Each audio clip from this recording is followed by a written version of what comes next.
fact is the incentives are completely different. Quebec has been paid to stay in Canada. We are paying to stay in Canada.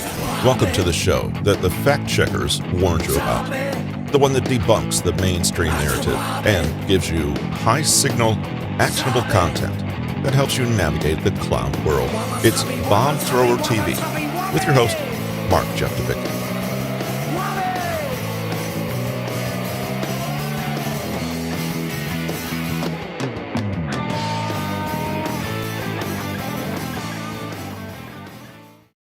Mark Jeftovic here for another episode of Bomb Thrower TV. It's been a while because I looked and I haven't done one of these since last August of 2025. So a great way to kick off the new year, one quarter in, with none other than Dave Bradley. And I don't even know how to describe you in one simple blanket term. I'll let you describe yourself. So who are you? Where are you based? What are you up to? Yeah, I'm broadly known as the strongest and best looking Bitcoin entrepreneur in Canada. I've been in the Bitcoin industry since 2010 and have gotten myself into a whole bunch of stuff in the space.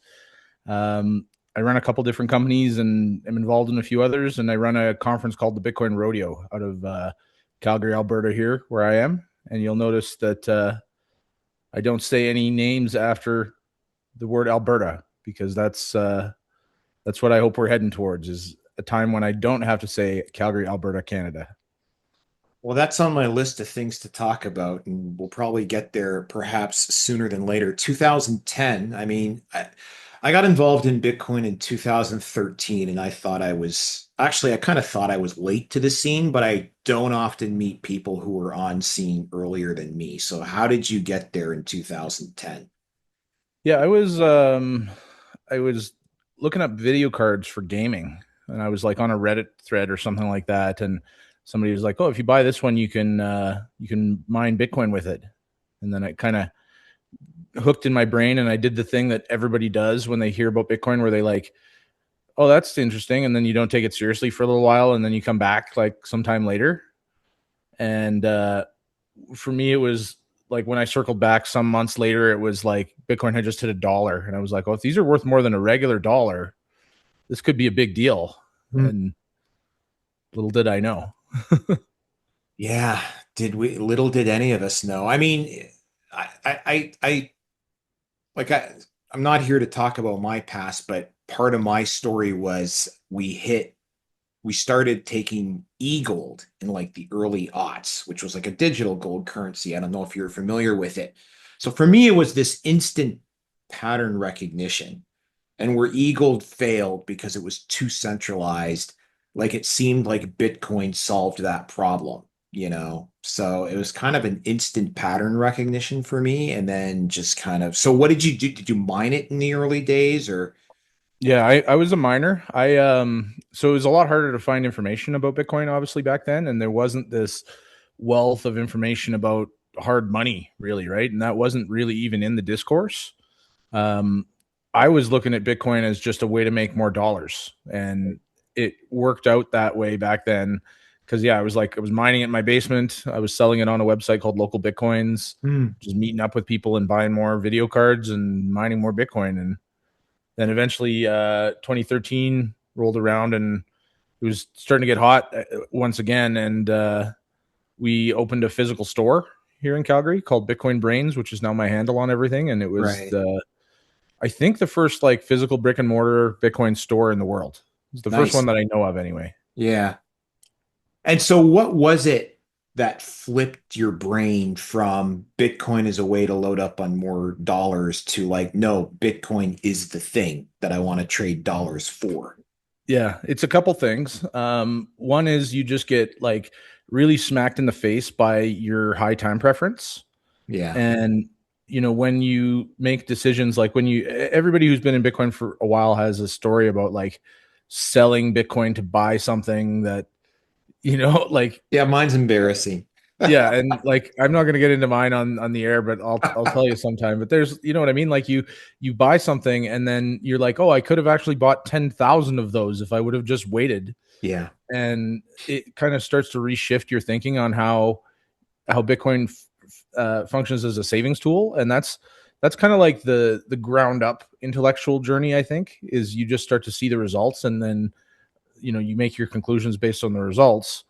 And then the other direction that I've experienced also is just the development of kind of like the Bitcoin intellectual sphere, right? So we had the first Bitcoin Rodeo was here in Calgary in 2018, and we had Saifedean a few months after the Bitcoin Standard came out. And the Bitcoin Standard was a great history of money, and also was really just sort of like crystallizing a lot of what the discussion had been around that time in the Bitcoin industry, in the Bitcoin sphere. And it was the first time that it was like really so concretely put into words that way, and that's why it's sold 1 million copies. So for me, like the sort of intellectual side of the journey happened at the same time as the practical, and the Bitcoin Standard and those other books, a lot of other books came out around that time, are a big part of that. And the liberal tears cup, I gotta love it. So you've even gotten radical, like from a normie point of view, to say like sell your house, buy Bitcoin. Is that something Yeah. you would still even like advise today? Yeah, I mean, it's buying a house comes with some benefits. You can knock down a wall or dig a hole or whatever you want. Nobody can tell you no. But at the end of the day, it's not really your house, right? You essentially have a lease from the government. As long as you're willing to keep paying them your property taxes, they will allow you, under their monopoly of violence, to continue to own your own property. And so, there isn't, like, people have this sort of false sense of security of like, you want to own something. You don't really own your house. You own the right to continue to have your house with someone else's permission. And then you look at it financially, and it's a catastrophic financial decision for the last 20 years. It has been, when you compare it to any other sort of tool that you could have been using for the store of value. And that's, like I'm of an age where my parents did really well on the house that they bought. And we were taught, it's such a great financial decision to get into home ownership. And for many people, for a long time, it was. And really all that they were doing was they were using the fact that houses were a lot harder to print than money. And so they were using that characteristic of houses to bring in an element of money into homeownership. And so they were actually using houses as money, which they're obviously a terrible form of money because they're not liquid at all. They're not divisible at all. And the utility of them warps the value of the monetary premium. And so, but that's what we've seen, is that real estate has gained this massive monetary premium because it's been one of the only places that a regular person could reliably store their wealth and not have it whittled away by the money printer. And now we're at a point where we have a better form of money. And we're also starting to see that a lot of the world is sort of starting to wake up to the melting ice cube of fiat currency and look elsewhere for a way to store their value. Obviously, a lot of people have gone to gold, silver. Those are booming. But the fact is that we now have the best form of money that the world has ever seen. And if you want to store your value over a long term, there's no reason to try to do that with the house, because it is a lot easier to make houses than it is to make Bitcoin. I actually didn't have it in my head to debate this point this specifically today, but I just started thinking of the Karadza brothers, who I'm sure you know, like Tom and Nick. And so, what do you think of their playbook? So, they're for the viewers who don't know them, Rockstar Real Estate, Your Life, Your Terms. Their main thing is rental income through real estate. And they sort of special, like if you talk to them, they'll sort of drill down a lot of the times student housing, right? And they are big Bitcoin guys, and they're still real estate guys. So their playbook now is, because the returns on rental real estate aren't great, like they're always just leveraging Nick explained it to me, or maybe it was Tom. We realized what the central banks were doing and realized that real estate was a way to do the same thing as the central banks, which is to sort of lever up and print value. But now they've modified it since So you buy a place, student rental house, let's say, I'm numbers off the top of my head, 25% down payment. The rest is floated by the bank. The bank will often give you a line of credit against the house. And instead of taking a few $100 a month off of the student rental place, you just buy Bitcoin with the line of credit and use the student rental income to pay the interest on the line of credit. What do you think of that? I mean, it's an interesting gamble because you're kind of tapping into the fact that the fiat system is set up for so much leverage on real estate. And so, you're like you say, you're doing the same thing as the central banks. You're tapping into the Cantillon effect Mhm. and really getting what is otherwise very, very cheap money for this real estate, right? Um, the core play at the center of this is the idea that you buy the real estate and then you rent it out and it makes you a profit, right? And the Mhm. big risk there is the same problem that makes real estate a bad form of money, is that it is very liquid. And we're seeing that in Toronto right now, where like Yeah. the real estate's basically in free fall. And if you've been making,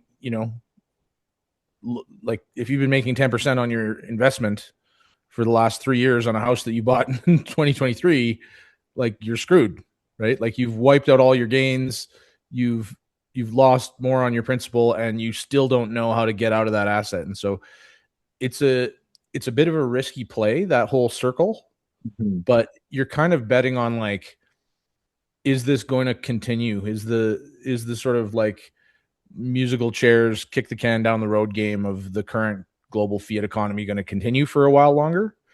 Because if it is, then the mortgage, you're going to continue to be able to lever up like that, and you're going to continue to be able to take that risk, I guess. And at the same time, like, if you did that and you have a bunch of Bitcoin that you bought in 2023, the same time as that house, then you're probably feeling a lot better. Yeah. Yeah. It is kind of a nice barbell trade, right? Yeah. Especially if you're underwater on the mortgage, but it's cash flowing enough to cover your mortgage payment and your line of credit on the Bitcoin, and you have a low time preference, like you don't need to get out of this anytime soon, it's actually not bad. It's a not bad way to stack sats, really. I mean, you've obviously, like most Bitcoins, you're probably familiar with Hugo Stein's, the inflation king from Weimar, Germany. But as you're talking about this, like the risks of that kind of a play, I found myself wondering, because I don't know this. What's your position on strategy, MicroStrategy? Um, it's good that companies are buying Bitcoin. It makes the companies better. I think we're probably going to see another wave of Bitcoin treasury companies that is more, how can Bitcoin support the company? How Mhm. can it change the capital stack, the borrowing, the lending, anything that, you're doing in that realm? Bitcoin can be a big part of it because it's a great savings tool, but it's also the best form of collateral. So it can be very useful in some scenarios. But strategy where you just basically like eclipse the actual $2 billion data intelligence company and turn it into like a Bitcoin ETF that for some reason offers a bunch of financial services, like, and there was no mystery that that premium was going to evaporate, right? There was no reason for someone to pay more at all, let alone like 2.5 times more for exposure to Bitcoin through MicroStrategy than you could just get buying it yourself. And so, um, good for them, I guess, for leveraging the sort of hype and using the same kind of technique. Like it's kind of the same thing as the mortgage, right? Like Yeah, it's the same deal. It's you're yeah, leveraging, you're borrowing fiat, which is a decaying currency, to buy Bitcoin, which is yeah, increasing in fiat terms. yeah. And in this term, your house is the collateral, and in the MicroStrategy example, they use the public vehicle to turn the Bitcoin into the collateral.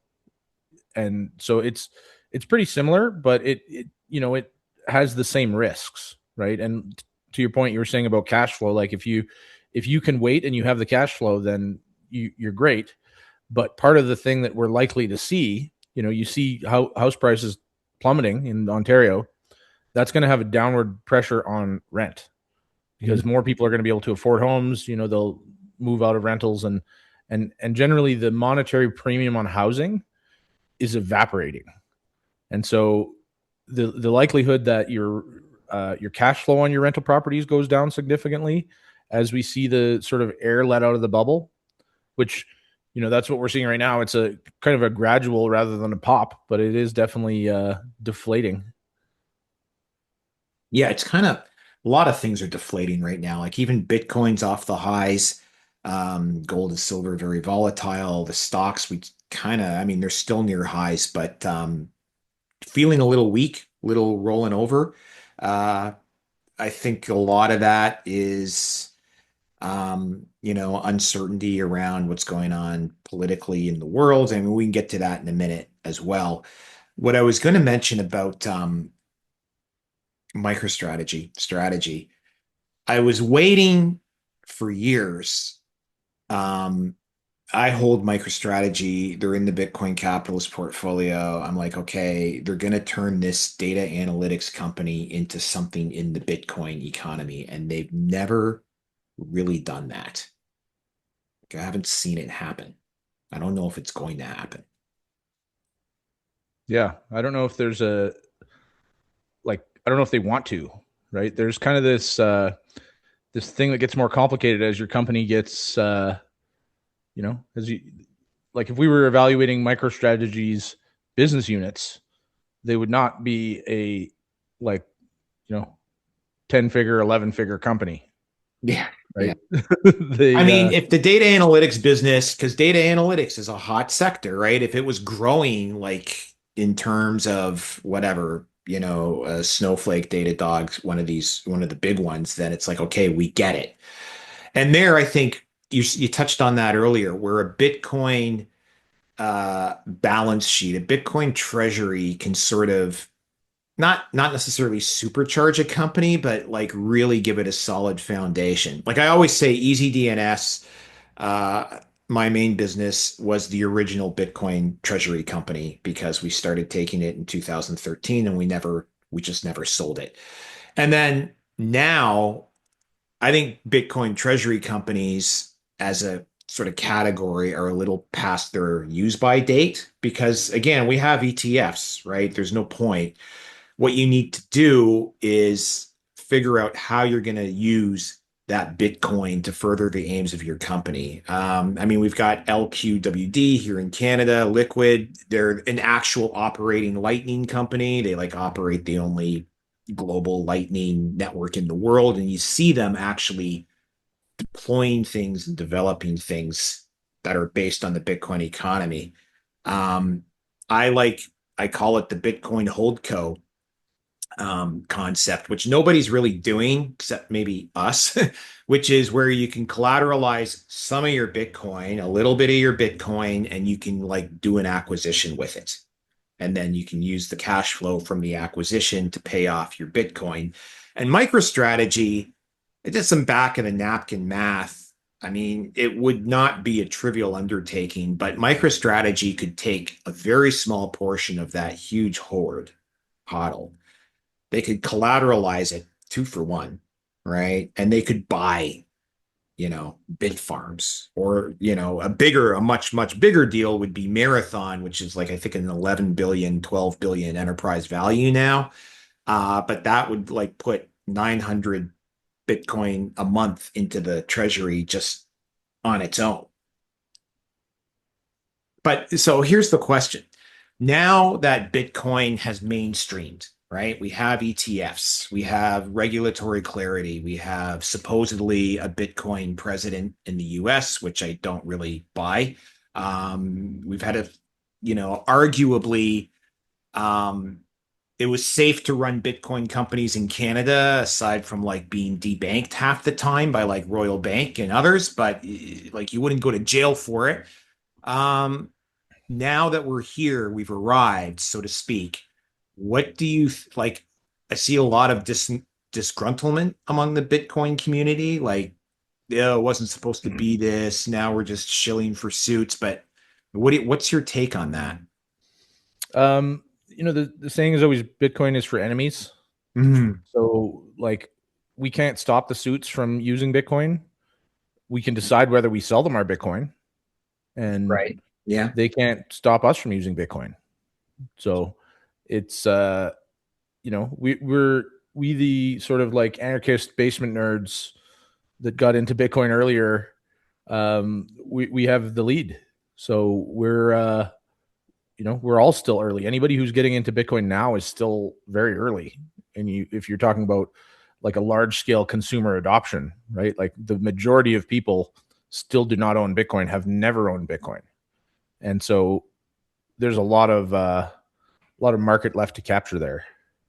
That's a good point. I think people look at the price tag of the denominator of like the denomination and they kind of go, "Oh, I completely missed the boat." And what I tell people is don't look at the price tag, look at the market cap, right? So if Bitcoin is a what is it? Whatever it is today, 1.4 trillion, 1.5 trillion.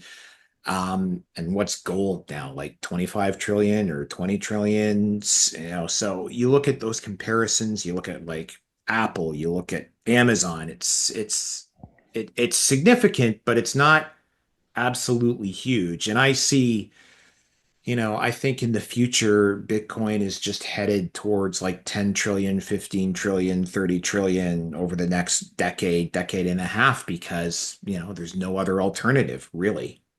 Yeah, just in the short term, like what you're describing with gold is that monetary premium. It's the same thing that is on real estate, right? And markets are never efficient because it takes a lot of time for information to move around markets. But what we're experiencing right now is that this particular information about money is moving around the market, and that is causing Bitcoin to soak up more of that monetary premium because a rational actor who understands money and understands Bitcoin will choose Bitcoin as their long-term savings tool. And so that 30 trillion, whatever that may be from gold, the market cap of silver, there is some need for gold and silver. So there is a reason for them to maintain a market price for their industrial uses. But the vast majority of the price of both of them is that monetary premium.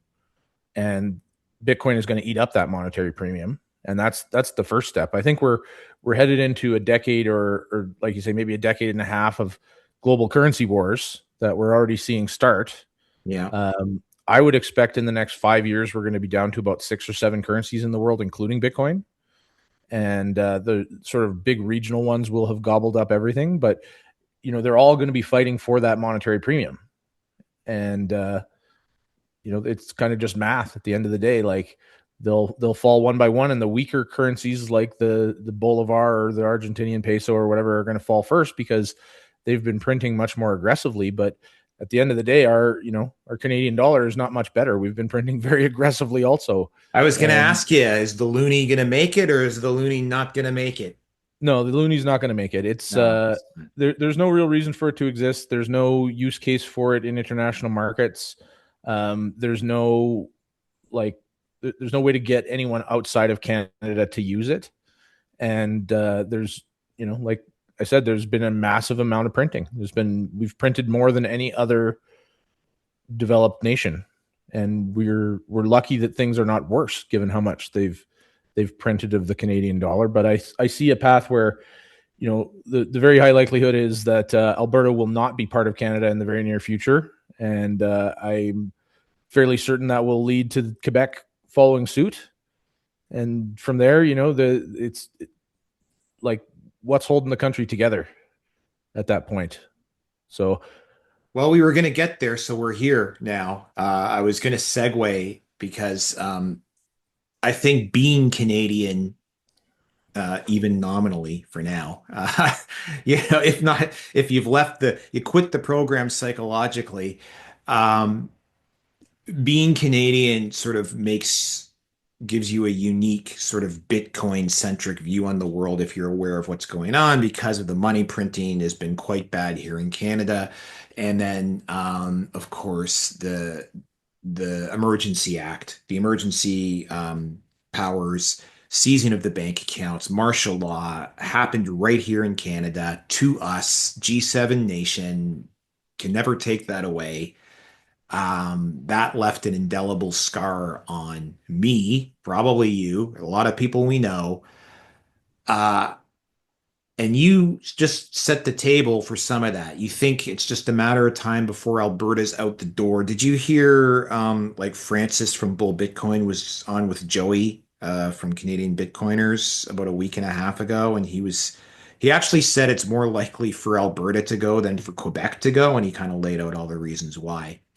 But I think you're right that um, it is a matter of time, and then Alberta's gone because I often say things don't change unless the incentives change. And right now, the incentives are completely aligned against Alberta for staying in Canada. Yeah, it's an absurd deal, and it's, we get paid, or we get compared to the Quebec referendum all the time, and the the fact is the incentives are completely different. Like, Quebec has been paid to stay in Canada, and Right. we are paying to stay in Canada. So That's a huge the difference. yeah, it's a massive difference, and there's enough pressure on people now. Like, the cost of living has gone through the roof, food is through the roof, housing is through the roof, and wages have stagnated. Obviously, the economy's shit. We're a little bit better off in Alberta in that we have higher average incomes and we still have the oil industry here, but it's nothing compared to what it was when we had an actually functioning capitalist economy and people could develop large scale oil projects in Alberta. So we're living in a very stifled, centrally planned economy right now, and we're having to pay to do that, and it makes frankly no sense, right? And I did the math. This is a Chat GBT research project, so it's, you got to take it with a grain of salt, but I think it was fairly sound methodology here, where I basically tracked every government service that the federal government provides to Albertans, and then I went back and said, okay, if the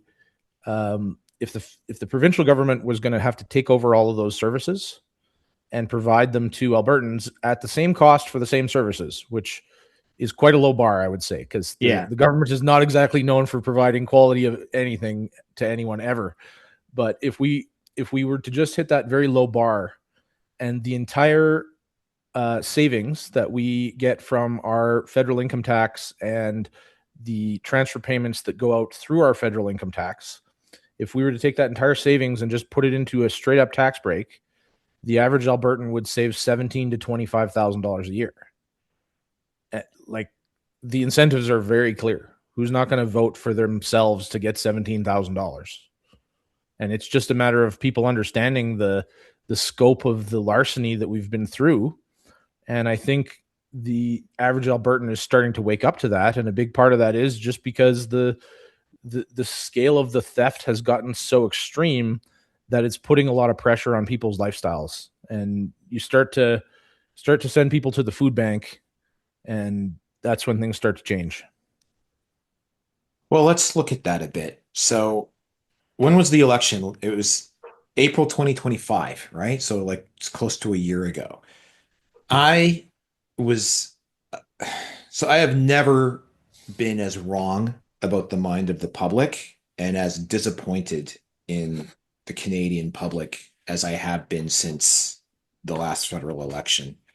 Um, I probably, like, I am so disenfranchised, I will probably never vote again. Like, I'm just like fucking done. But we were headed for, and it's not necessarily that I endorse the Canadian Conservative Party, although I'm probably considered a conservative.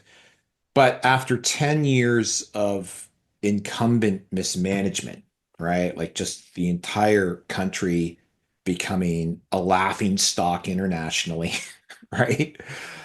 Declaring martial law on its own citizens, running the economy into the ground, taking us from being one of the most prosperous nations in the world to a third world banana republic, on track for an absolute blowout of the incumbent government, right? I watched, brief aside, my wife is Barbadian. Their When their last federal election happened, like before Mia Motley got in now, The old incumbent government was blown out so badly they won 0 seats.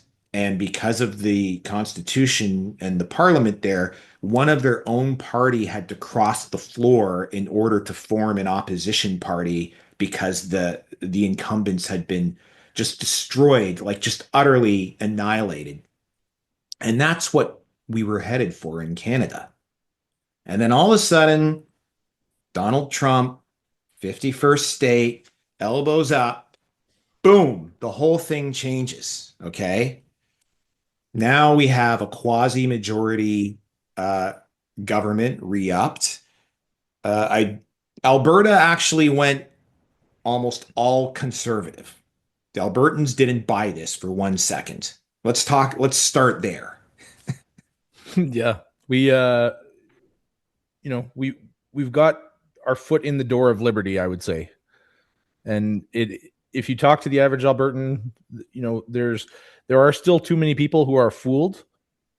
And you know, you mentioned COVID. Every time the government does something catastrophically stupid, it wakes up some more people, right? You kill a bunch of ostriches, wakes up a bunch more people.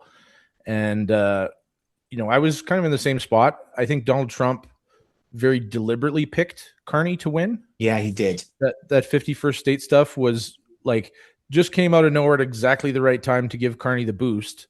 And I think you have to look at it all in the sort of context of, you know, the big battle that Trump is in with Europe at this point. And he wanted Canada very clearly as an enemy in that game, right? Because we were one of the sort of satellite terrorist entities set up by this city of London to flood the United States with drugs and illegals and really try to just bring them out of, you know, what has been their golden age. And this group of people, the bankers of Europe, have systematically looted the world for hundreds of years. And you know, we're now only getting to a point where an American president is finally standing up to them, and we've just been made a pawn in that whole game. And he wanted Carney because it's an easy fight to pick and it's an easy fight to win, right? Every time there's like an international like debate or argument between Canada and the United States in the last year, it's just a very quick and embarrassing defeat for Canada.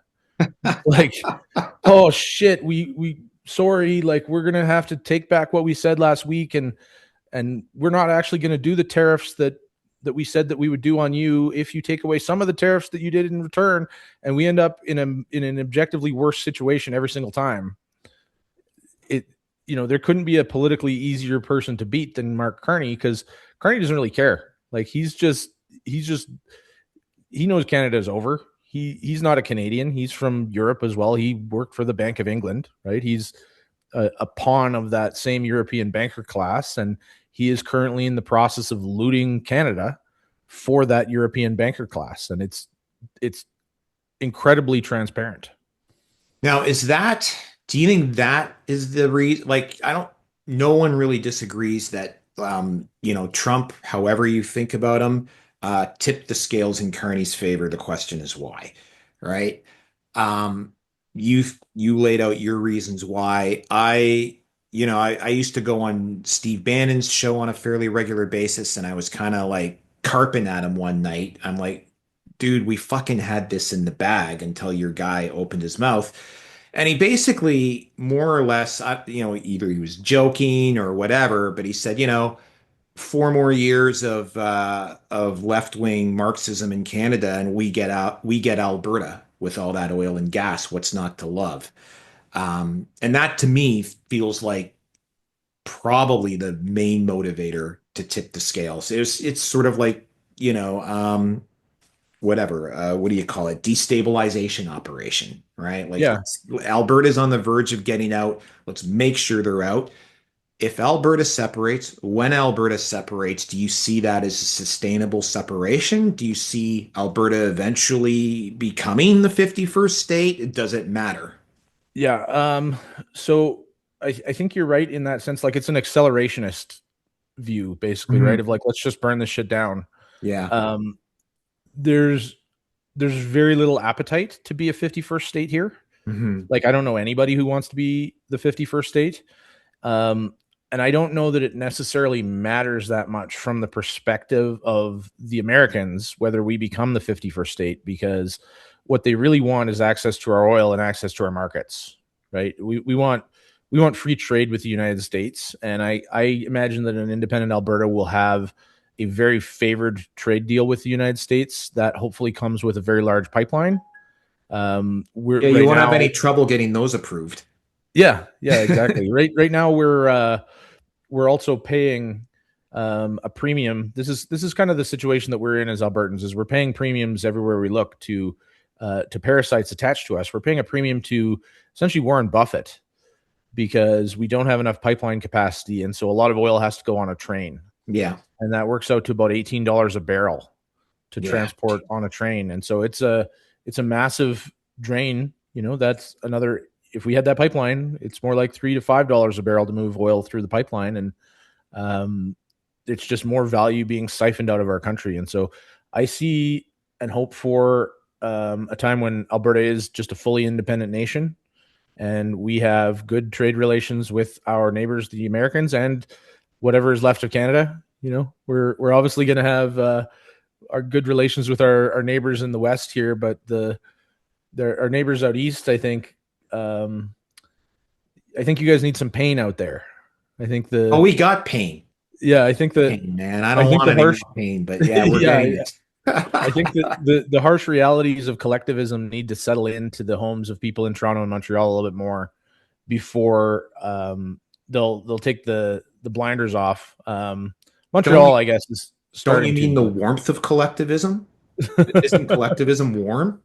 Yeah, I mean, you can huddle together to stay warm when you're in the bread lines. It's very the collectivist warmth. So what would you? Okay, so I'm in Ontario, kind of stuck here. Not stuck here, but my kids here, my wife's family is here. Like, I am kind of stuck. Like, I'm working on my second passport and all that stuff. But like, so what's your advice to sort of non-collectivist Ontarians? Oh, I mean, the best advice is to leave.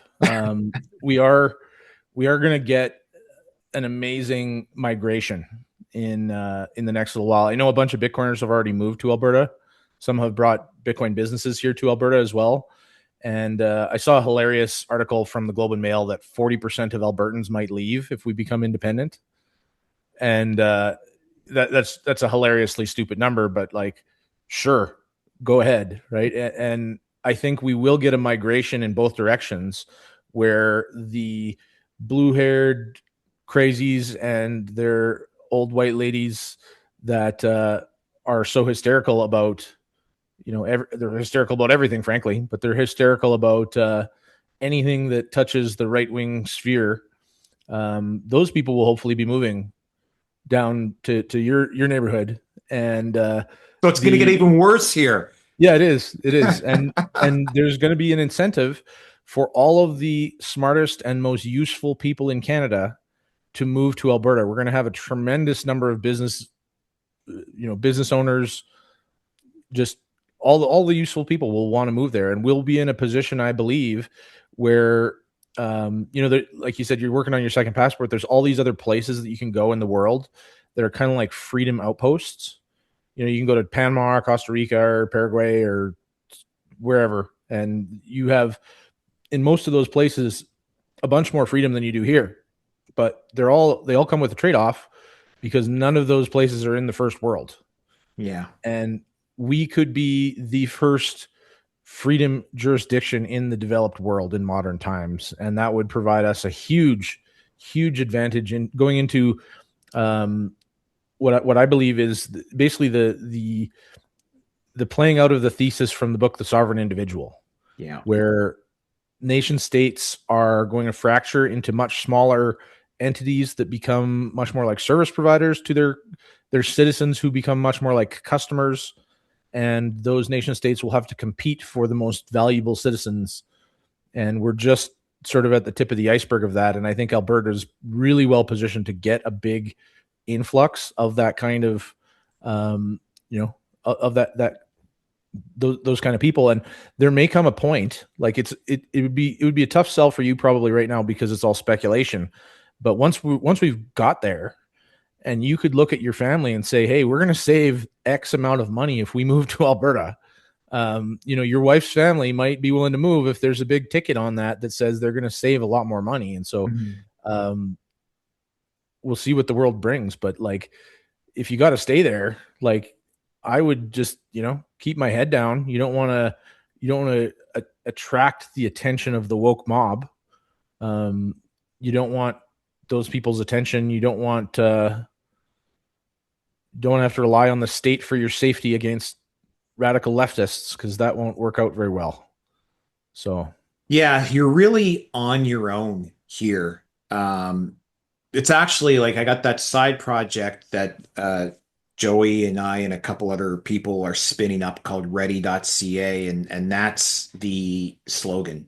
Like, we're on our own, right? We can't count on the police, we can't count on the government, we can't count on really public infrastructure institutions, and that's where we're headed. What do you think would happen to Alberta? I think it's naive. I do, to say like the legal tender in Alberta will be Bitcoin. I just don't see it happening. I could see them. They'll probably make some really accommodative tax rules and stuff around it, like no capital gains on Bitcoin sales and yada yada. But what do you think happens to the legal tender in Alberta? Would they just sort of dollarize, like US dollarize, or what do you think?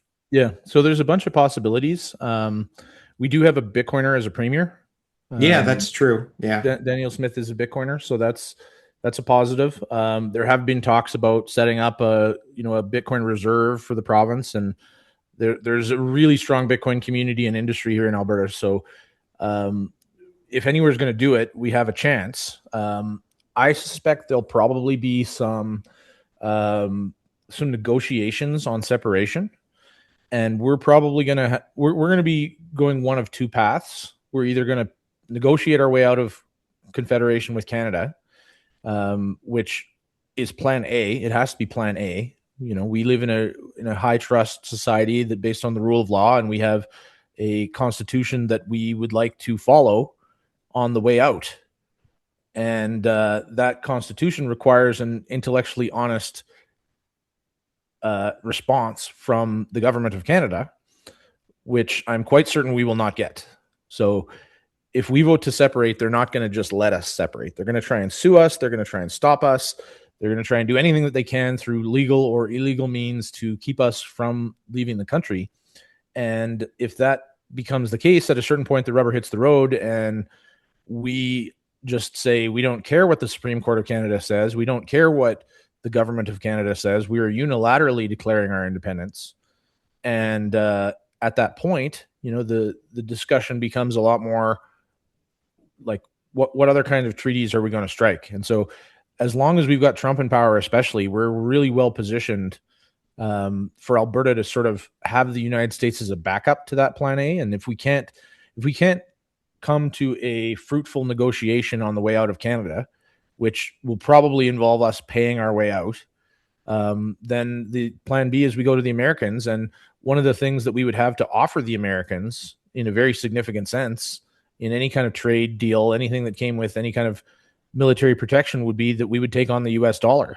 Mm-hmm. Because any country that takes on the US dollar is essentially allowing the United States to outsource their inflation to that country. And so as Albertans, if we took on the Canadian dollar, Canada would be able to print money and dilute our savings. And if we took on the American dollar, the Americans would be able to print money and dilute our savings. So neither is a good spot, but I kind of suspect we end up in one of those. And my guess would be the United States dollar, which would also, it would grease the wheels of trade. It would make things a lot simpler to be on the US dollar here. But option, like the third option that I've heard discussed a little bit, there's a group called the Alberta Prosperity Project here that's kind of running the campaign for independence. And they had put out a document suggesting that Alberta could have its own currency and that would be backed by some mix of gold, silver, oil, and Bitcoin, which is kind of an interesting idea. It really is just like another layer of fiat, but it's a coin like that, or a currency like that, would just be objectively better than a currency backed by nothing. And it would be the toe in the door of Bitcoin, because it's, you start using Bitcoin as a monetary reserve asset, and pretty soon you're like, why don't we just use it as the money itself? So we'll see. You mentioned, as long as Trump is in. So that's a tight timeline. I mean, the guy's got a little over 2 years left. He could be a lame duck after November. We have no idea what's going to happen there. I don't, in my mind, I wasn't thinking it could happen that quickly, but we live in a world where things are accelerating. What are your thoughts around timelines? And what happens in a post-Trump world? I think about it Yeah. a lot. So we're timelines. We're going to have the vote in October. I think we're going to win the vote on the first try. I think we're going to win it handily on the first try. I think there's a lot of people around the country that really underestimate how strong the sentiment is and how sick the normies of Alberta are of being looted. When you got the normies, they move as a crowd, right? Mhm. And so the Overton window is shifting, and more people are sick of this, and more people are ready to get out. And so I think we will get out, starting with that October referendum, which then Is that sets the referendum stage. actually on separation, or is it? So there's going to be a 3-part referendum. The separation referendum right now is not official, because we're going through, there's a petition signing Okay. where they have to gather 176,000 signatures in a certain time frame to get it on that ballot.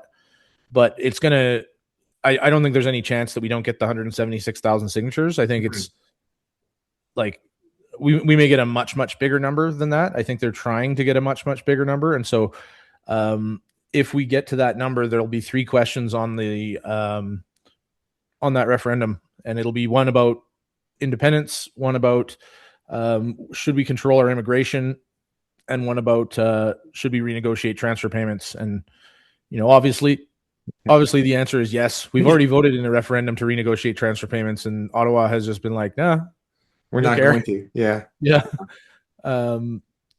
So I think there's a little bit of a hedge there, in that Danielle Smith is putting those other things on there in just in case we lose. Hmm. And if we end up with the 40-45% vote to leave, and an 80 or 90% vote to control our own immigration, then that's a pretty strong mandate for her. So I think that's where those questions come in.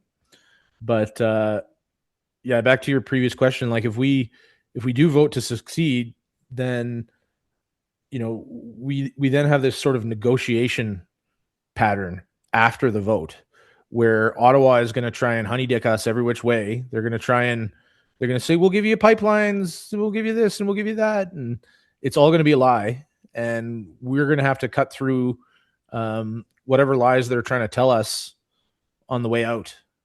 And, I hope there's a low tolerance for their bullshit on that stuff, because their move will be to stretch it out and hope that Trump loses power, because that would change the scenario very drastically if we went back to a Democratic-controlled president who, for a long time, the Democrats have themselves been agents of that same banker class in the city of London. So the people who own Canada right now, if they get control of the United States again, we will have a much harder time getting out from under it. And we'll probably have to wait for another Republican president. But I kind of don't think that that's where the divide in American politics is going to be. I think the Democratic Party might be pretty much done. I think the divide is going to be more between like the MAGA Trump supporters and the neocons. That's almost how it's looking now, isn't it? It's weird because Trump is almost leaning neocon these days, and it's kind of it's hard to read, And so let's say, yeah, I don't want to navel gaze U.S. politics too much because it's kind of out of my control, and I just spend too much time thinking about it. But going back to our politics and Alberta politics, if the polling leading up to October looks like dire for Ottawa, right, and the Laurentian elites, they're not going to wait to try and screw you after the referendum, they're going to do another like elbows up psy-op, right, of something in Alberta. I don't know what it is. It'll be like mega cringe. It's going to work on a lot of people. It didn't last year, but I mean, they'll pick something acutely sensitive to Albertans and run that kind of idiocy. So they're trying, but I think there's this phenomena going on where the left and especially the politicians on the left are increasingly losing touch with reality, and the kind of things that they find they should be supporting are so broadly unpopular. You know, the like trans school stuff, the like let's kill the ostriches, like who wanted those ostriches killed? Like they find it impossible to read the room at this point. And like the thing that got Carney in was not a stroke of genius by the liberal Laurentian elite and their strategist. It was Trump. Yes, that is true. Right. They didn't, like, they had no plan, right? Like their plan was, let's change to this other guy. And like, there was no real inflection point other than Trump getting involved. And like the whole elbows up thing quickly became such a laughing stock. I don't think that converted any voters. You know, so I think I'm not that worried about the globalist information campaigns anymore, because they're so like they're just laughably ridiculous. And if anything, I feel like every time they do something like that, they just wake up more people, and they are going to have a harder time staying away from things like killing the ostriches than, you know, whatever their propaganda attempts may be. Like their own evil and stupidity will outshine those without a doubt. I hope you're right. You know, this is probably a good place to wind it up. Why don't you talk about Bitcoin Rodeo, the agenda? I'm going to be out there. I'm happy to come out for the first time. I'm actually bringing Angela. We're going to, you know, when we've talked about leaving, Alberta is the one place, like US is a non-starter. She's like, I'm not moving to Florida. I'm not moving to Texas. I could see myself living in Alberta, depending on how bad it gets here, you know. So we're gonna come out early, and we're gonna look at some, you know, scope out the foothills of the Rockies and see what if we like it out that way, and then come by the Bitcoin Rodeo. What can we expect? Yeah, so the Bitcoin Rodeo, like I said earlier, is here in Calgary, Alberta. It's June 25th and 26th this year. 2-day conference. It's a very non-technical conference. It's designed to be useful for Bitcoin psychos, and also to be approachable for people who are just wondering what's going on. And we have about 600 oil companies headquartered within 10 blocks of where we hold the conference. So we've got a pretty big focus on oil and gas and how that plays into Bitcoin mining this year. And yeah, I mean, we're a really freedom-focused conference. So we're going to be talking about all the ways that Bitcoin can help make us more free and how it changes our lives in ways that make us more free. And yeah, the sort of headliner that we've got this year is the roast of Tatum Turnup. Any Bitcoiners will probably know Tatum, and we did the roast of BTC Sessions a couple of years ago, and we're bringing back the roast. It's going to be a good time. So we look forward to seeing you here. Are you going out to Banff? Yeah, I will. I think, yeah, I don't think Angela's ever been out that way, so I got to show her Banff and around that area, and then we'll come by Calgary.